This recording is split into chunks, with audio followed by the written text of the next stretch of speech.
different shade of human. Yeah. It's that time of year where the fake tan comes out. Yeah, of course. You know? How are you, Anastasia? We are live, but how are you? Tell us how you are. Good. Yes, I've been actually to some cool events yesterday and last week, B2B events here in Berlin. So Revenue Royale Gala, which is 300 people, mainly CROs, CMOs, CEOs of B2B tech companies, which was super cool. Everyone was in black and gold. So it was like fancy event. And yesterday was basically artists on tour, also B2B tech event series, and the award winner this year of Chaos was there and gave some really interesting insights. So yeah, I'm good. I don't know what any of those things mean. No, we probably should. I feel like we should, but we don't. Tell us what is Chaos? Did you say? Tell us what that is. Yes, that's an architecture B2B software. Oh, okay, very cool. Yeah, I feel like we've got our head in the sand a little bit around tech. We're like, because me and Rucha are very HR tech, very Martech, Rev Tech. Yeah, I mean, I didn't know them before. We are not the target audience, right? No, so, well, would you know them? No. But they're over 100 million ARR. Wow. Ooh. Already maybe we quite... should. Maybe we need to find out.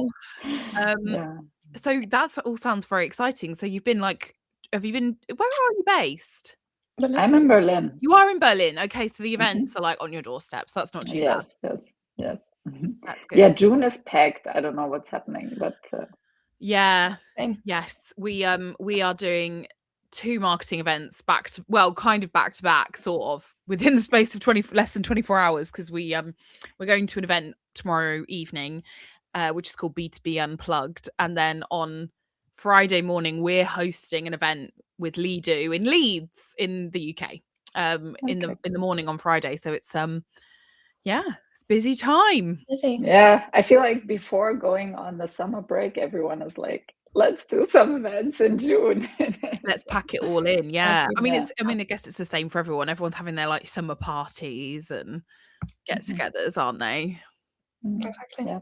If you're listening to us on this live, please let us know what you're working on. But also, we are here with Anastasia, who is the guest of this week's episode, or last week's, I guess, the latest episode, I should say, where we talked all about expanding your GTM, new segments, new markets, new problems. I'm going to bring Stuffy. Oh, Roblox Stuffy's here. Hello. We are going to talk about go-to-market strategies and ICPs, Roblox Stuffy, so you might not be as interested in this one. Yeah. Roblox Stuffy is our YouTube manager, Anastasia, and she kicks our butt when we don't post videos. But she herself runs a YouTube channel all about Roblox. The game. And she's only 11. Yeah. But she's a big fan. Wow. Okay. Hi. I know, no pressure. So she comes in the chat and tells us off, which is great. Sometimes you need an 11-year-old to tell you off. And then, hi, James. How are you? How are things? Thank you for joining. James is one of our Patreons.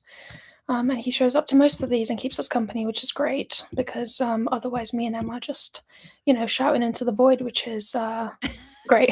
Roblox says I won't listen anyway. She won't listen anyway, so it's fine. Okay, then I'm more relaxed now. Yeah, you don't need to. Nobody's listening. No stress. You don't need to worry about what you say. It's fine. I've just bought TikTok up as well, so if you're on TikTok, say hi. For some reason, TikTok comments don't stream in here, so we have to have TikTok open separately. So if we say someone's on TikTok, we're not just crazy. Things are happening there. Before we get going, what has everyone had for lunch? It's very important. Very important. I had instant noodles because I've been busy. The dry kind. Very good. I had potatoes and chicken, and I put it into an air fryer, and the chicken somehow came out very dry. Oh, no. That's annoying. I don't know. It's supposed to be on point, but yeah. Maybe it Anyways. was an old chicken. Let's blame the chicken. Blame the chicken. Yeah. I had a katsu curry Oh, and wasabi. not the same thing, but I've been craving sushi for like 3 days now. Yeah, Yeah. I was doing that thing where I was like, I need to figure out like what am I going to have. That sounds delicious. Mm. Roblox Stuffy, James, what did you have? I can see Sam has joined on TikTok. Sam, what did you have for Sam, lunch? what have Very you had for lunch? important. It's a 2 o'clock. This is a 2 o'clock slot, so we've got to Yeah. wake everyone up, Anastasia. In Berlin, it's 3 o'clock. Oh, of It's course. almost time for a snack. Yeah. Snack time. I had a chopped salad. Oh, that sounds very American to me for some reason. Yeah. I feel like we don't in the UK. We don't call things a chopped salad, but even though I know what it is, if you know what I mean. Yeah. Yeah. Good description. I Good can description. also see Tracy has joined on TikTok. Yeah. I saw someone called Agatha for a second on TikTok. So I can see you there. So Come in and say go. hi. Yeah. Say hi. So should we talk a bit about your episode, Anastasia? Sure. Let's do that. Oh yeah. the sushi cravings are I all do not- happening. Roblox Stuffy has a very good palate. She's been craving sushi for ages now. I know, babes, it's the worst, isn't it? Why dear. ages? Okay, never mind. Put your requests in. Put your requests in for lunch. So Anastasia, let's talk a bit about your episode. So let's sum it up, guys. For anyone who hasn't listened, Anastasia, what's your episode all about? It's all about going into or after a new segment. So your ideal customer profile, essentially, and so how to start, essentially, to define it, but also if you are already in a certain category or in a certain segment, why would you go for another segment, right? And which questions to answer. And then a little bit about the 3 C's, so customer, competition, and company. So where we talked about how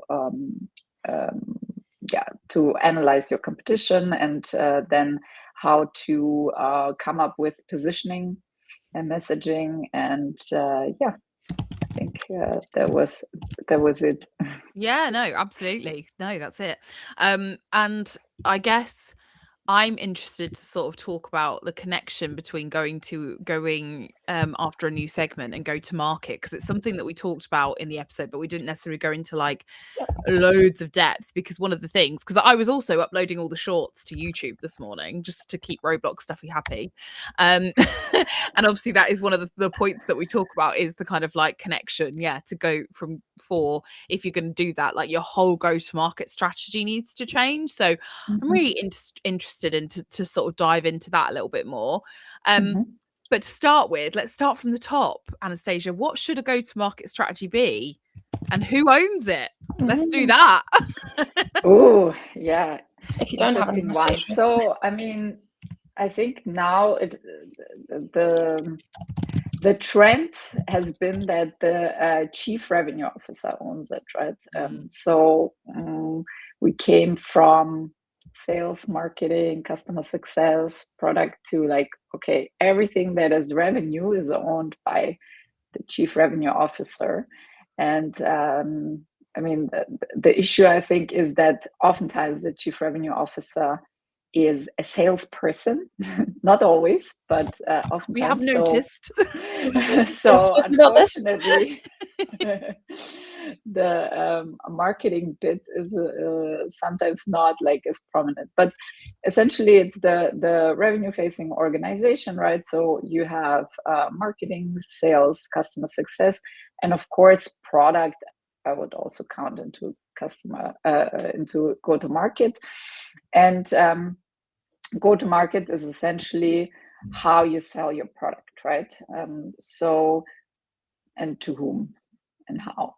So you need to obviously, first of all, define your ideal customer profile. That is part of your go-to-market. You need to then understand the buyer decision process. So how does your ideal customer buy your product? And then and that also shows you what personas or what buying committee is involved in that buyer decision process. So you can identify the different roles within the sales process then. So who's your decision maker, who is the champion, who is the user of your product. And then you obviously have to define, okay, what's my competition? And the competition, we talked about this in the episode as well. It can be do nothing. It can be pen and paper. It can be any alternatives, workarounds, and not necessarily just the direct competition. So you define then against your competition, your positioning, your unique selling points, right? So that is all part of go-to-market.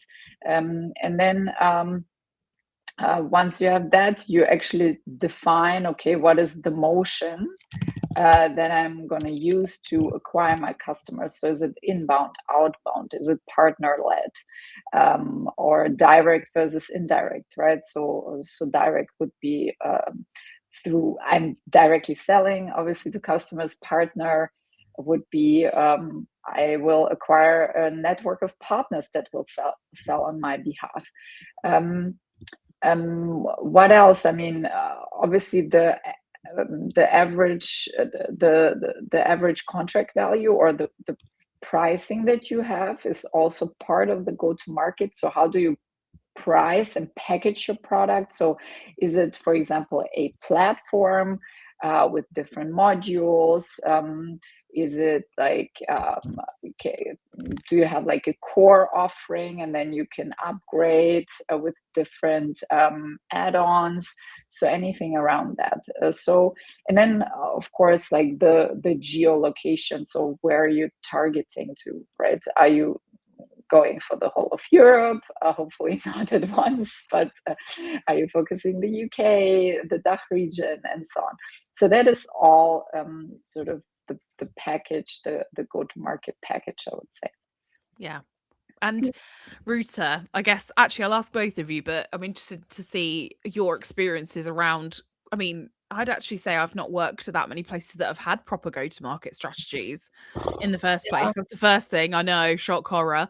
And then secondly, like, I'm really interested in your guys' take on, you know, where you've worked places where the ownership of it's been good or bad, or, you know, and how that's kind of worked. Like, what are some good and bad examples of it for you guys? A good example is when we worked together at Clear Review, I think. So it's one of the. Course. Of course. We were perfect. No, not because of that, actually. It's Yeah. because we never had focused on verticals, but we wanted to start doing some vertical work because there was obviously some areas where we did really well, and we wanted to expand that. And it was kind of like, it was a go-to-market motion very much with the strategy of actually sales doing a bunch of outbound, which again we didn't do before. It was all inbound, and we scoped out a few verticals, like what could be good, what could be bad, like what data we had, and then we picked legal at that time it was, and then we built out a whole campaign both from a marketing and a sales perspective to go after that. And we ended up booking a bunch of demos. I don't remember how much revenue came out of the other end, but it was very much a collaborative process where literally everyone inputted in terms of data, in terms of their experience with the sectors, and then we actually went ahead and did something and executed it with goals and targets and kind of I guess expectations around checking if this is going to be the right fit, and almost being like, this is our go-to-market for this vertical, but if it doesn't work, that's okay. We can come back and do this process again with something else. So it wasn't like, okay, well now we'll forever do this because we thought it's a good idea. So that's my example of a good process. What about the go-to-market strategy bit, like the overarching strategy? Because, you know, like, it is so common, like Anastasia said, for it to be owned by the CRO. Have you seen that work well, or what's the experience? Also, I love the randomness of the comments today, guys. The cheese and the beef comments. Keep going. Also ask about go-to-market strategy, but thanks, you do guys. you. Keep the comments going. We get more the more you comment, the more engagement we get. So keep going. I think I think it's very hard for a CRO from a sales background to do go-to-market properly, because go-to-market touches every department. If they're not thinking on those terms, it's really hard, because like it's not just sales are going to call people, right? Like that's just not what it is.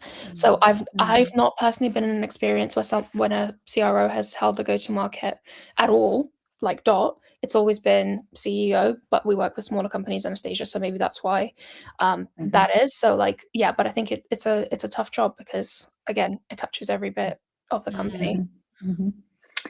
Yeah, I think in my last assignment with a compliance platform, we kind of came close. It was also the CEO actually owning go-to-market, which was great. And then underneath, head of marketing, head of sales, working very, very closely together. And so I think the first thing was that common goals, right? So essentially, outcome should be revenue. So new MRR, net new ARR. So that helps a lot if you're focusing the whole org on revenue really, and not on vanity metrics. So I think we're past MQLs and so on. Finally, took us just a couple of years, and then I think it's what I've seen work is having really like one meeting where you have maybe also revenue operations that supports you with the numbers, where they actually dive into and tell a story with the numbers on what's happening, right?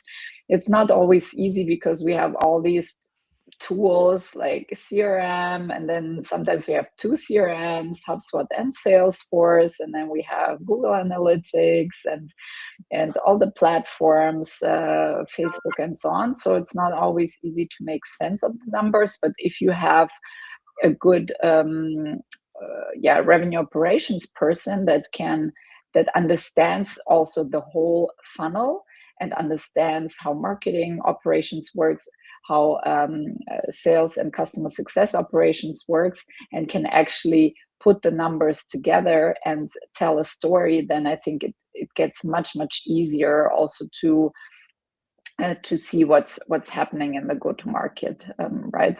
And in terms of the strategy, I think what I've seen work, if you really when you build the strategy, bring in the people from the different functions, right? So, for example, when we worked with the HR tech company Softgarden, we started with workshops where we brought in sales, customer success, account management, marketing, product. So we really had everyone in the room, and I mean, they're a big org, right? But to really bring in the different perspectives and what they see with the customers, I think is super important. And then if you have that, I always felt that you're able to come up with a great go-to-market strategy where everyone feels they've been heard, and it's mirroring what's actually happening. And then also when you then also enable the organization. So what we're typically doing is then sales enablement. So we train the sales team, the marketing team, customer success on the different ICPs and personas and the messaging positioning. And then it becomes really ingrained in the organization, versus just sitting as a nice deck and being beautiful, but nobody's using it, right? So I think those are the things that I've seen work quite well. Yeah, I think the one time where I've worked, because like Ruth says, we've worked with quite small startups generally. The one time it worked was when you're just with what you're describing, Anastasia, where it's like everyone in the business has got well, not everyone in the business as per se, but like, you know, the heads of each department have got their input into the go-to-market. It's aligned to the business goals. The business goals are aligned to more than just revenue. So there are things around like retention and advocacy and other things, you know, like even employee experience, actually, because obviously that is quite a good predictor of success, despite what some businesses think. And there's a lot of shade in the comments today, guys. Roblox Sniffy, go and do some schoolwork. Actually, the best visualization that I saw, and it was my former boss at Uberall, Kimia, who's now at Deskbird. She said basically everyone in the go-to-market org, if you look at an elephant, everyone is looking at a different part of the elephant, right? So someone sees the tail, someone an ear, and so on. So, and then you essentially have to put it together so that the whole org then sees the whole elephant. So I think that's a nice visualization. That's a nice way to put it. The other thing that we did at the company that I was talking about was we also didn't have things like, we didn't call it a marketing budget or marketing targets, whatever. It was just the go-to-market budget, the go-to-market strategy, the go-to-market, you know, so it's like, it was just, so the budget and the metrics as well. The metrics were the go-to-market metrics. They weren't, there was no like marketing metrics per se. Like, you know what I mean? There were things that I tracked, but it's all common language, I think, is a very, very good point. Common language, not just on like reports and so on, but also on the definitions of what an MQL, SQL, if you're working with those, means, and what are the exit criteria for each stage. Excellent. And James has got a question, and then we will ask you about your favorite McDonald's, because, you know, we're answering, we give the fans what they want to know, Anastasia. But your actual marketing question from James is, do you typically find a company's ICP drifts from who they thought their buyer was versus who actually converts? And at what point do you need to revisit that? Yeah, so to a certain degree. So, I mean, I think you always have to revisit it maybe obviously not every quarter, but every couple of years. I would definitely, especially now that the market is changing quite rapidly, you need to revisit that. And how we look at ICP is a bit like an onion model, right? So you rarely have 100% ICP fit in real life, right? But you should ideally focus your product where there's like 80% ICP fit, right? And then everything that is like I don't know, below, you wanna hunt those accounts, right? And you wanna get them inbound, but everything that is below 60% ICP fit, you want to disqualify because you're wasting resources, you're wasting time. Like those people will not close. Or will close at a discount, and you will waste time and money, right? So this is how we look at it. So yes, there is ICP drift, and you should revisit it. But I mean, why we have an ICP in the first place is to know, okay, who are we building for? Like, who are we hunting in outbound, for example, right? I mean, I have to create my target account list, and I will not do it on like non-ICP, right? Because it's also going to cost me a lot of money to enrich that list and to reach out to this list. And then inbound, of course, we can be a bit maybe more flexible because they're coming to us, so there is apparently a need.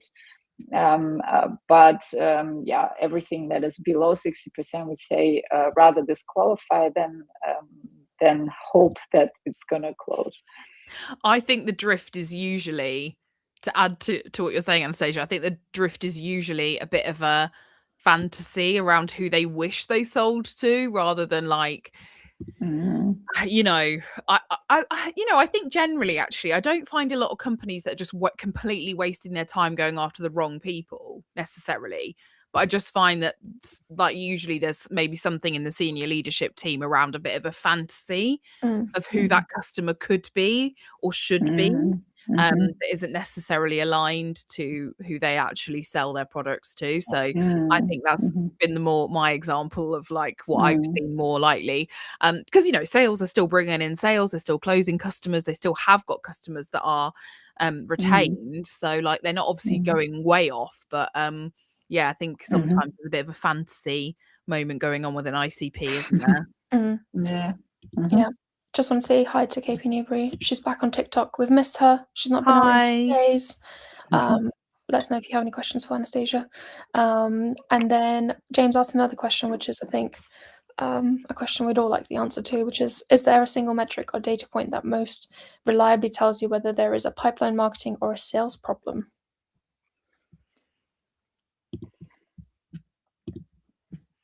The conversion rates? Um, I was going to say conversion rates, Yeah. but even that, yeah, but also, I mean, the qualified pipeline, right? You're also managing. You're also looking at how much qualified pipeline there is, and then trying to forecast like how much do you need in order to close it. So yeah, pipeline coverage, I would say, is one that I use. So because then, yeah, you're not able to make your numbers if the pipeline coverage is low. yeah, I do like a bit of a balance, I think, between conversion rates, velocity, and then also like even I guess it's almost like overlaying the quality of the pipe, isn't it? Like Mhm. the Yeah. like Mhm. is what's in pipe Yeah. actually anything like anything we've closed before?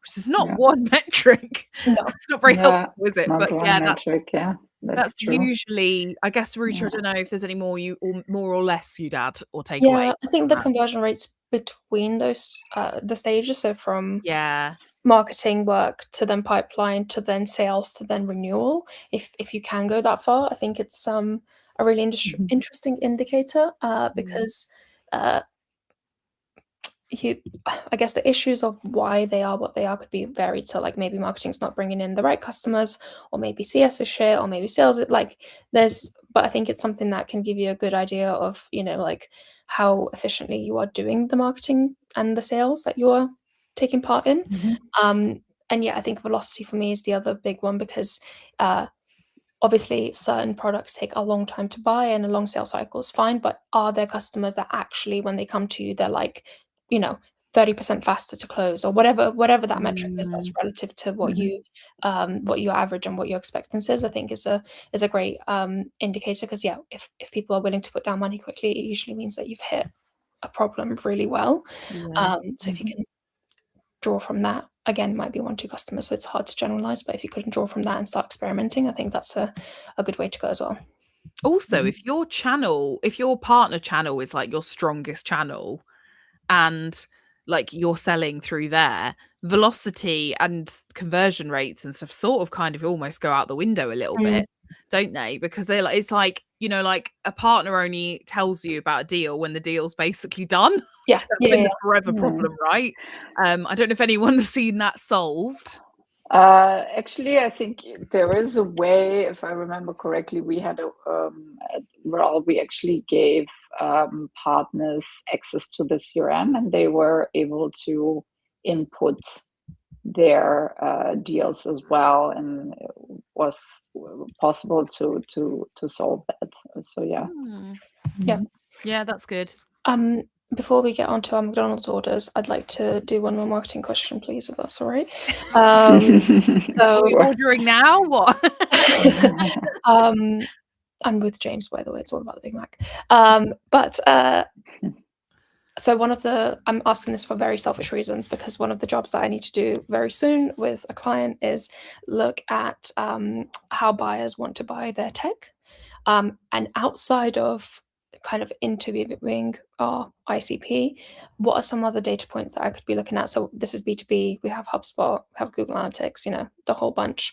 What other things can I be looking at to see if we're kind of going through the trial or the demo or whatever's most efficient? I guess not most efficient, what the buyer wants.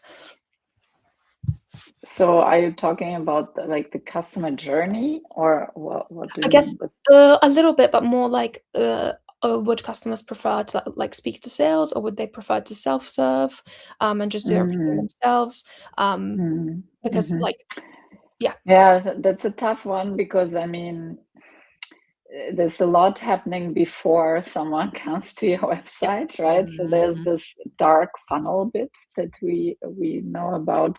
So it's obviously super tough to understand. Okay, do they ask in their peers? Do they like research okay, in ChatGPT? You can actually now there are tools to make that visible, but there's a lot of research going on before they hit your website. So I mean, I think you can obviously look a bit on your data in terms of Google Search Console, Google Analytics, in terms of like what subpages did someone visit before talking to sales. You can look at which keywords they came from. But essentially, I think you need to do a survey and ask people, okay, what did you do? I think that's the most reliable, or compare it at least with the Mm. data that you have in terms of your website and so on. Because there's I think some things like recommendations and so on are super hard to track unless you have a customer referral program where you can see, okay, those prospects came through customer referrals. And I think it's a really, really tough one. Yeah, what we did at Appraised Router was because we did the same. We tested out whether a trial was actually what people wanted, and we also tested out whether people wanted to pay on card or not as well. If they were like really small businesses, they just wanted to whack it on a company card and get going. So Mhm. what we did is we ran like little experiments basically, which is exactly what you'll do. Mhm. We know you will. Um, you don't need me to tell you that, but like little Mhm. things like we like picked a really small segment on like LinkedIn because obviously it was like a really easy way of like segmenting the audience that we had.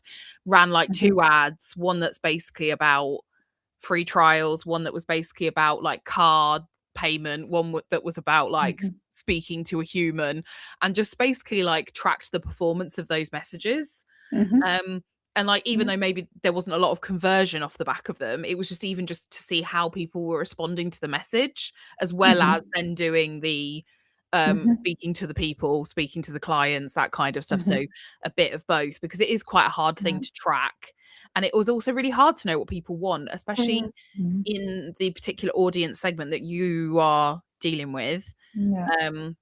for the client that you're talking about, because we know that that group of people in particular are a little bit tech yeah. averse at times. Yeah. um Mhm. but yeah, that's kind of how we did it. We Yeah. tested that and just saw what Yeah. basically, and then Yes. did it over the course of like a few months. Like it Yeah. wasn't Yeah. a Yeah. quick Yeah. thing. Mhm. Because I guess Mhm. my thing is like how well a trial converts is actually based on the trial process, which is not necessarily like how people want to buy. It's more like how good your experience was with the trial, right? So you can't really measure like trial conversion and then demo conversion and compare it and be like, oh well, people want to buy through demo because demo converts better, because actually maybe the trial just isn't Yeah. what it needs to be, etc. So Yeah. yeah, I need other points to work on. Yeah, at Central we had actually both. We had demo and free trials. So, and then we were able to track both and compare it to each other. Obviously, with the free trial, you then have to activate people afterwards. Yeah, that's the hard bit. Yeah. Yeah, that's the hard bit. And also, like for this ERP that we did it, it was also like it was such a complex Yeah. product Yeah. that Yeah. with a trial period of 2 weeks, are you even able to get any type of value, right? So the time to value needs to Yeah. be super, super Mhm. fast, and you Mm. need to get it immediately. Otherwise, you will not convert to paying customer. So Absolutely. that's Yeah. Yeah. a little bit. Should be. Sorry, go on. Yeah. No, I was just going to read what Yeah. KP Newbury said on TikTok. She We said they launched closed won and closed loss surveys once, and the info was gold. Bye, s- KP. Bye, Well, KP. Susan. Yeah, I think. Oh, you know what? If I could, I think that'd be helpful to do within the trial flow. Actually, that's a great idea. I'm just, brainstorming my Spitballing. work with you guys. It's great. That's what we're here for. So on to the real questions. What's everyone's McDonald's order? Anastasia, what do you have? Do you do a McDonald's? Oh, it's been a while. There's so many nice burger places in Berlin now that bet. I don't need don't do McDonald's that much, like especially the smash burger trend. That's so so all in one. Is it called all in one? Yeah, whatever. This is my favorite at the moment. So, Mm. Very rather good. than McDonald's. McDonald's, I feel like it's a bit of a it used to be so good, and every time you have it, you're so disappointed because it's not as good Not the as you same anymore. pictured it to be. Yeah, Mhm. especially when you crave it.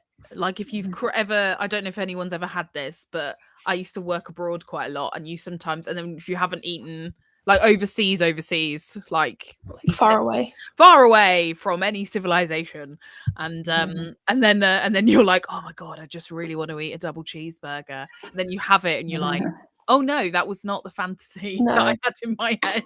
you're looking for like comfort and nostalgia, but it doesn't quite do it. It's not quite Honestly, there, a is it? Starbucks for me is that. So if I'm feeling really like far from home, I'm like I just need a little Starbucks frappuccino and I'm gonna be okay. It's gonna be all right. Yeah.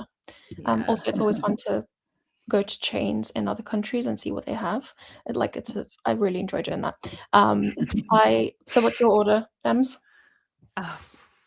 Depends what mood I'm in. That's really helpful for I everyone. know Thank you. because I love McDonald's. Mm. I live in Anastasia. I live in a little tiny stone cottage. It's very quintessentially British in the countryside, but you better believe that there is a McDonald's 5 minutes up the road. That's all we've got. Okay.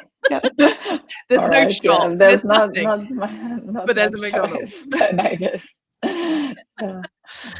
So yes, and safe bet. Yeah.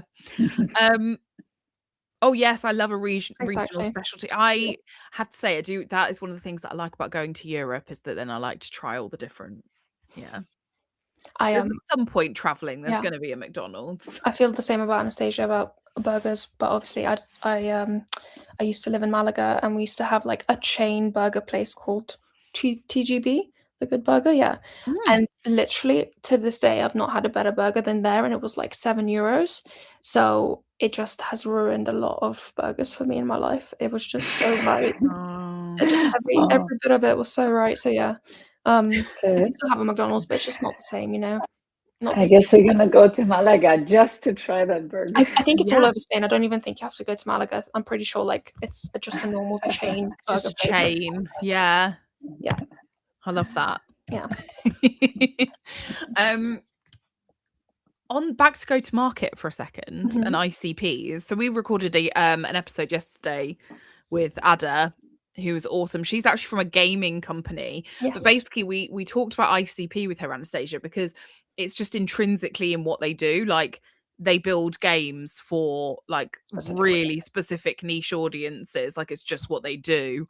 And then it was just really interesting to kind of like reflect that back into kind of B2B. But I'm just wondering if you've ever thought of or have any other examples of where like I don't know, maybe there's just something that we're missing in B2B that we could just add into the mix to make go-to-market or ICPs just a bit more successful. No pressure to ask you. Just has anyone got the answer to that question? Everything. I mean, I feel that actually I used to work in B2C, right? And the personas in B2C, they're quite different. I mean, yes, you have those segments as well. You have, I don't know, Xenos Milieus, not sure if you know those from B2C, No. where you have like different groups of people. Those are used a lot in B2C. But the personas, I mean, I found it quite oftentimes not very usable in B2B, because it's like, okay, here's John, and John likes to go to Starbucks and eat his burger and eat his cheeseburger and so on and so forth. So work out in this gym. So what does it tell you, right? So I mean, maybe they changed, I don't know. But I feel like the B2B personas, for example, like, or these two structured, first ICP in terms of the company, but then the personas underneath, and what their challenges are, what their pain points are, what their objections might be, what their KPIs are, what their goals are, right? It's already very, very specific. I think where we can be better is, I think, enabling those ICPs within the organization. And because oftentimes I see, yes, we have them somewhere on a nice deck, but we don't really do trainings on those, right? So we never train the salespeople to mock a call. So you're calling John the decision maker or John the champion. So what could be the objections? What message do you have to bring across? And that's something that we actually done with. We try to do as part of our sales enablement, really training the team on the ICP. And on the messaging and positioning that comes with that.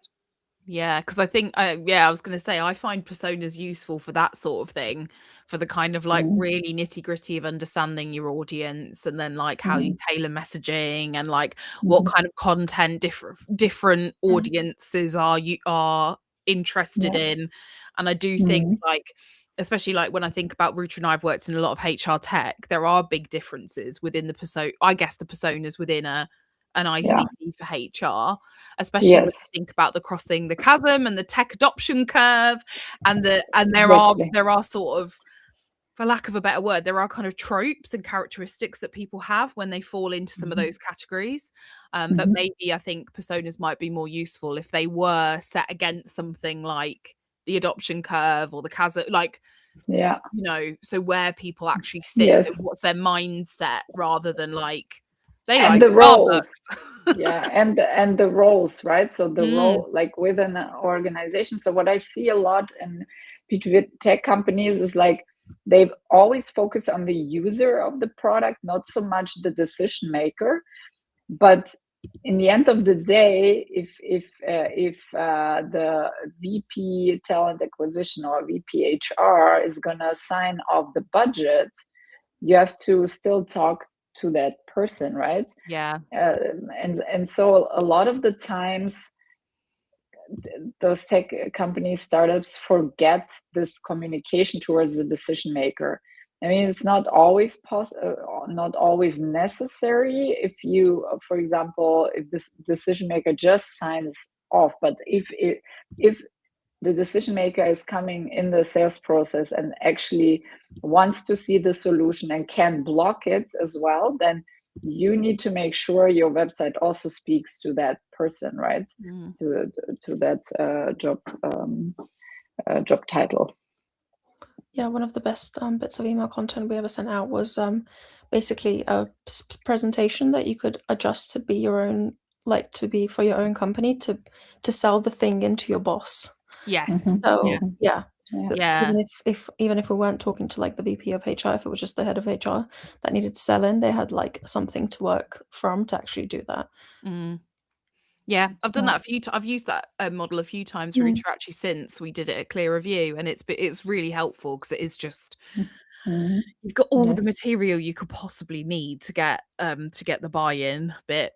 Apart from maybe we can't gift them the confidence necessarily, but you know, that's fine. I guess the confidence comes with having, you know, something to present and kind of talk to, that kind of thing. Yeah, that helps. I think it's also you also need to be a bit careful if you really have the champion that is gonna sell on your behalf, right? So especially in enterprises, I see a lot of people like pretending to have the authority to decide or to like influence the decision maker, but they actually don't. They just wanna pretend they can influence. So you need to make sure that this person has authority or influence, and is really super excited to sell on your behalf, and you're solving a real big problem, making them successful within the company as well. Mm-hmm. Yeah, absolutely. That like whole advocacy piece is just, I mean, I love it. It's always missing. I like further thought on the Yeah. relationship side, especially when it is enterprise, you know, that bit's so important. Before we all wrap up, we've got 15 minutes left. I'm really interested to know, Anastasia, Ruta, what are you working on at the minute? As in, like, exciting projects. Tell us about some of the things you're doing, if you can tell us anything. Yeah, tell us what you're doing, what you're up to. So I'm gonna start a new project pretty soon. So it's very much in the product marketing space. So yeah, a bit of a strategic angle, but also a lot of operational stuff as well, like competitor landing pages, which is very relevant now for all the LLMs to optimize search there. Also, yeah, essentially enabling the organization with material to have a more, because this company has also a lot of different products, so kind of centralizing all the product marketing materials, looking at content from a product marketing material perspective, making it less technical as well, and more understandable. So a lot of those things, sales decks and so on. So a lot of sales enablement stuff, I would say. And what I'm doing for B2B practitioners right now is also quite exciting. So I'm trying to build sort of the Claude brain. So putting everything that we have in terms of our own content, how we work, our frameworks and so on, into Claude to actually be able to not brief Claude every time from scratch. So, and trying to also come up with skills for writing, for our go-to-market diagnostic, for our product marketing fundamentals and so on. So yeah, a lot of kind of AI foundational work, and hopefully that's gonna work out. So sounds very exciting. How do you like? Have you got a preference in the way that you like to work with people? Do you tend to have like one client at a time, or do you have like multiple sometimes, or how has it worked so far for you? Yeah, we have multiple clients most of the time, so you have to juggle that a little bit, unless they want you like be full time on their business. That also happens, but typically, yes, we have multiple clients, and you have to juggle a bit. Yeah, we know that, don't we, Ruta? AI bits come useful, so you don't have to be hand like crafting documents. Thank goodness for AI and that side of things, eh? Yeah, Process documentation. It saved all of our lives. Oh yes. Ruta, obviously you're starting with a new client in the next couple of weeks. Are you excited? I am. There's it's a HR tech. I can say who it is because I don't think they're going to fire me between now and then. It's Charlie HR, so it's a HR tech, HRIS for small businesses. But what's really interesting is that the audience is not HR; it's MDs and founders and CEOs, because it's for small businesses before you have a HR. So I'm really excited in a way, because it's known territory, but it's a different audience, which I think could be a bit more like risk forward to work with versus HR, because HR tends to be quite risk averse when it comes to tech, whilst I think founders and MDs and CEOs kind of just want the thing done, and they're happy to do it however. So I'm excited to explore that and see what differences there are and what kind of marketing we can do. Cool. That's going to be exciting. Awesome. Ema, What am I doing? what are you doing? TikTok. Oh my god! Apart from that, I am. So, well, with Ruta, we've still got a few projects on, haven't we? We're doing a podcast series for some people. We're doing a website build project. We're doing a big data project for someone, and then I've also, fingers crossed, touch wood, don't want to jinx it, got a bit more work coming in for. They're actually a firm that they basically essentially like design and do all the architecture and then like furnish very exclusive fancy offices, which is not my bag at all, but I'm very excited to potentially work with them. So we'll see. But that is like in the mix today. That's just as of today. So Very cool. watch this space. Emma will be floating around a fancy office near you soon, maybe. Very good. I bet the visuals, is like photography wise, are great. Like, Well, let's just say that there is a full stack of like graphic design, photographers, videographers, just who work for the company. So that does make life a lot easier, doesn't it? Yeah. Nice. Yeah, so that's nice. Sounds good. But yeah, we'll see what happens with that. That would be exciting.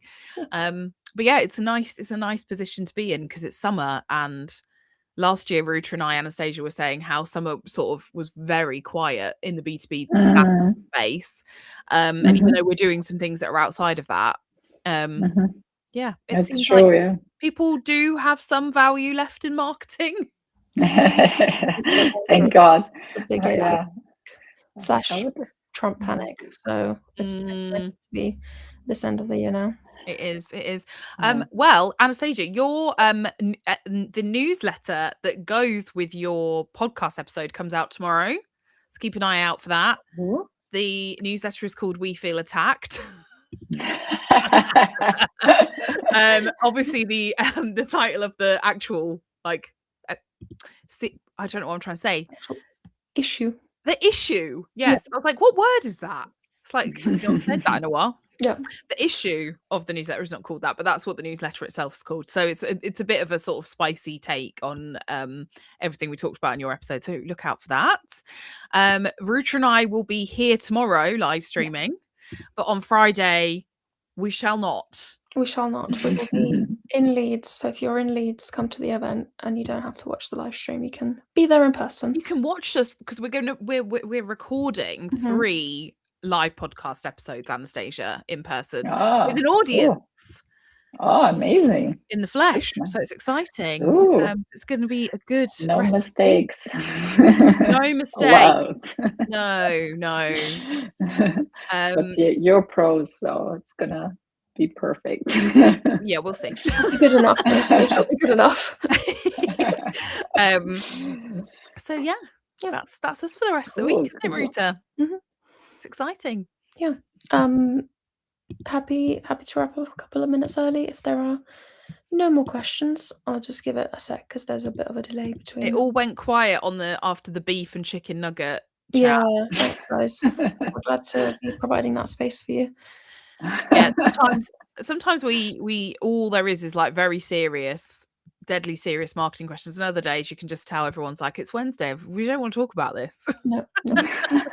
We do get a lot of people rewatch the live on LinkedIn and YouTube afterwards.